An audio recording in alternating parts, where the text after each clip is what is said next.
ఇప్పుడే జీ5 app download చేయండి. చూడండి మీ ఫేవరెట్ టీవీ షోస్ ఎప్పుడైనా ఎక్కడైనా.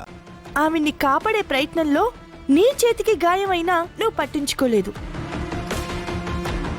అందుకే మెడిసిన్స్ బ్యాండేజ్ తీసుకొచ్చాను. ఒకసారి నీ చెయ్యివ్వు. బ్యాండేజా? ఏం అవసరం లేదు, పెద్ద గాయమేం కాలేదు. గాయం చిన్నదైనా పెద్దదైనా గాయం గాయమే లోకేశ్వరి.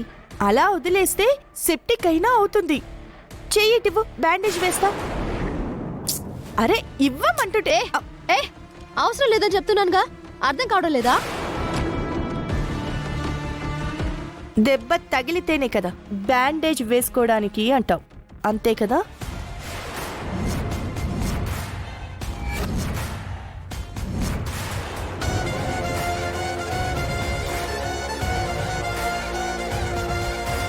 అత్తయ్య గారిని కాపాడ్డం ఈ ఇంటి కోడలుగా నీ బాధ్యత అన్నావు.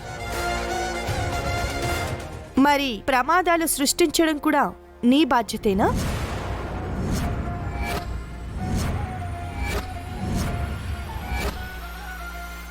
మరెందుకు ఈ పని చేశావు? ఓహో, కనిపెట్టేశావన్నమాట. ఒకనాడు నువ్వే చెప్పావు కదా, ఇంటి కోడలంటే ఇంట్లో అందరితో కలిసిపోవాలి, అందరి మెప్పు పొందాలి అని. ఆ మెప్పు కోసమే ఇలా చేశాను. అందరి దృష్టిలో నేను మంచి అనిపించుకున్నాను. ప్రమాదం జరిగినప్పుడు కాపాడితే మంచి అవుతుంది, కానీ ప్రమాదం సృష్టించి కాపాడినట్టు నటిస్తే మంచి ఎలా అవుతుందే? నాకు అనుమానం వచ్చింది కాబట్టి సరిపోయింది. ఇదే అనుమానం వేరే వాళ్ళకు కూడా వచ్చుంటే అప్పుడు నీకు మంచి జరిగేదా, చెడు జరిగేదా? నువ్వంటే ఎప్పుడు నా మీద పడి ఏడుస్తావు కాబట్టి నీ కాళ్ళన్నీ నా మీదే ఉంటాయి. ఎవరికి ఎలాంటి అనుమానం రాలేదు కదా.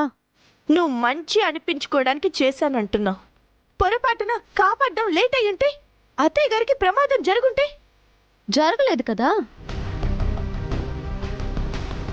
చూడు, ఒక్కొక్కరికి ఒక్కొక్క స్టైల్ ఉంటుంది. నీ స్టైలు నీది, నా స్టైలు నాది. ఇప్పుడైతే అత్తయ్య గారి దృష్టిలో నా మీద ఉన్న బ్యాడ్ ఒపీనియన్ పోయింది.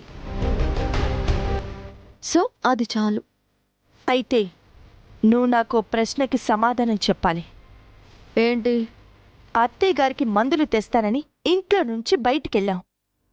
నిజం చెప్పు, అసలు ఎక్కడికెళ్ళావు?